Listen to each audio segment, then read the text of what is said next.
আচ্ছা, এটা কয়টা ডিম? এটা হচ্ছে আপনার 70 থেকে 80টা ডিম দিতে পারবে। 70 থেকে 80টা জি। কক শীটের। জি।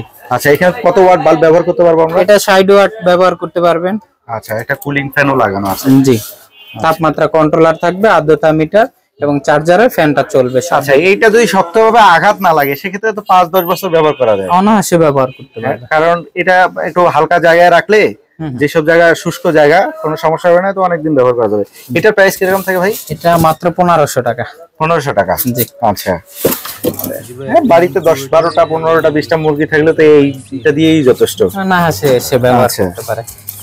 আরো মেশিন দেখতেছি। আরেকটা মেশিন আছে আপনার, অনেকে চায় যে এই ক্যাটাগরির ভিতরেই এটা তো সে কারেন্টে চালাতে পারবে। আচ্ছা, ঠিক আছে। আর অনেকে ব্যাটারিতে চালাতে চায়, বিদ্যুৎ সমস্যা। ওহো, এটা শুধু বিদ্যুৎ দিয়ে চালানো যাবে? ওটা শুধু বিদ্যুতে আর চালানো। এটা হচ্ছে বিদ্যুৎ, ব্যাটারি, সৌর বিদ্যুৎ সবগুলো দিয়ে চলবে? সবগুলো দিয়ে চলবে। আচ্ছা। জি। এটা এই যে ব্যাটারি ক্লিপ থাকবে, কারেন্টে লাগানো লাইন থাকবে। আচ্ছা, অটোমেটিক। এইটার জন্য কি দামের ডিফারেন্স আছে কি? হ্যাঁ, অবশ্যই দামের ডিফারেন্স আছে। আচ্ছা, এইটার প্রাইস কিরকম থাকবে ভাই?